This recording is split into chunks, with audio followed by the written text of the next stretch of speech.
Today's social media segment is brought to you by South Louisiana Bank. It's better when we bank together. Waits and Downer, attorneys at law. Terrebonne Ford, built Ford tough. Alford and Associates, for all of your insurance needs. CIS, Cardiovascular Institute of the South, the highest quality cardiovascular care available. Barker Honda, the Barker family tradition of quality. Terrebonne General Health Systems, modern technology and timeless caring. Rouse's, you're either local or you're not. Buick, the craft of modern luxury. St. Martin and Bork, know your rights.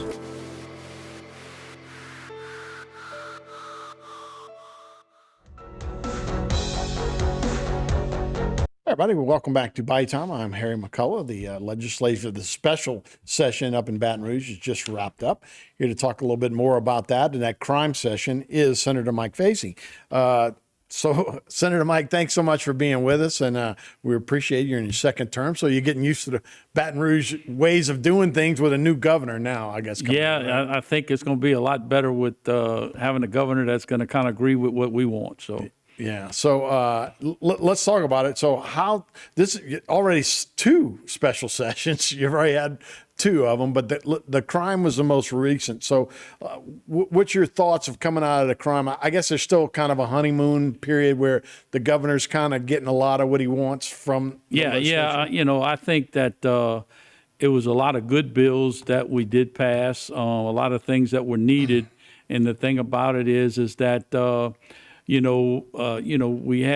had a division of people complaining about what we were doing, but we had to fix something because whatever we did years back was not working and going in the wrong direction. So hopefully these bills get things back on track, because there has to be consequences. You're not going to fix a problem without consequences when it comes to crime. Yeah, no doubt. And in fact, I've seen even nationwide, they act like the crime's going down, but it seems like the crime reporting is going down. That's exactly what's happening. Because I know a lot of people I know are scared to go to a lot of big cities. Well, let's put it this way. The crime rate goes down is because that's what they wanted to do, because that's why they tell them don't press charges, don't do this, just let them out, and send them on their way. And that's what's happening.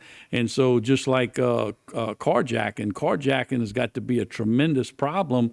And some of the testimony we heard was just unbelievable, that these poor victims, what they go through in a carjacking. Yeah. Oh, yeah.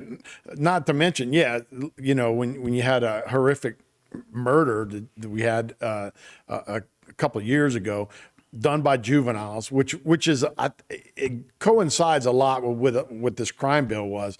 A lot of things are worried about juvenile crime because that seemed to be a revolving door. A lot of the facilities don't seem to be able to keep the juveniles in there. One of the big bills was to get 17-year-olds now as adults, get them out of that process, out of those facilities, and put them with the older group. Right.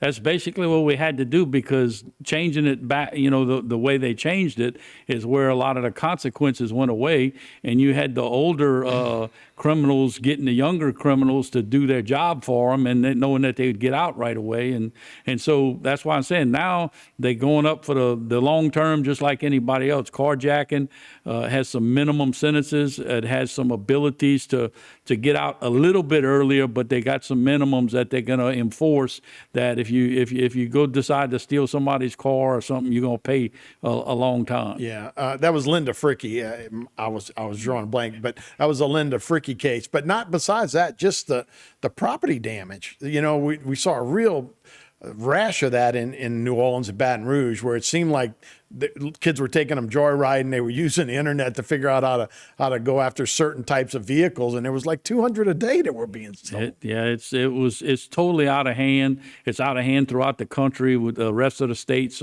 seem like they're going to jump on board and start doing some of the same things. And so, until we put consequences in place, it would just kept going. Yeah. So let's talk about one of the more controversial one that a lot of people were maybe not at ease about, is concealed carry or concealed carry, to be able to go without a permit. And I know people in New Orleans were going, do we need more guns on the street? Well, and I think there were 17 other states that have that law. If don't hold me to the number, but it seems like that's what I heard in testimony. But I may be a little bit off. But most of their crime had reduced once that bill was passed. And the thing is if somebody is carrying a gun and carrying it illegal, they don't care what the law is. So why not let the law-abiding citizens have a way to protect themselves if they have to? Yeah, I think a lot of people think it's just going to be Wild Wild West, but we have seen in the other states, it doesn't really turn into deterrent. That. Right. It's a deterrent that, they're just not going to pull a gun on anybody. Mm-hmm. And another thing is that is in that situation, the 18-year-olds was a little concerned, but from what I understand in other states, when they passed it at just 21, they went to Supreme Court and I think it was changed to 18 because it's their rights. It's in our Constitution. And this may be coming up again, right? Because it's federally it's 21, but when you guys pass 18 and up, so it'll have to be changed some kind of way in the next session, right? Well, like I said, we'll see what happens, but 18 was what was recommended. Right. So what are some of the other crime bills? Do you think we'll see a change?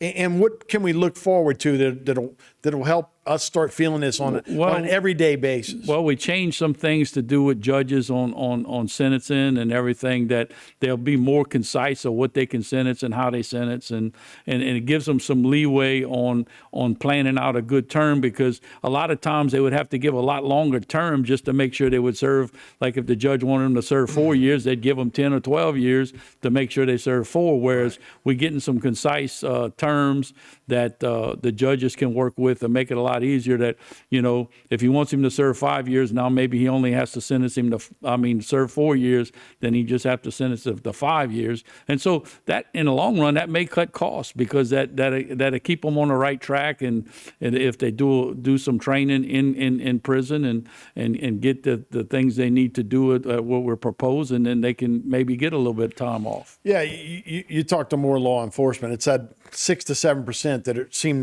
to kind of recycle in and out. So yeah, maybe that'll stop some of that and get people feeling safe again where they can go to big cities. Senator Mike, we appreciate it. Okay. Thanks so much for your time. All right, thank you. We'll be right back with more Bayou Time right after this.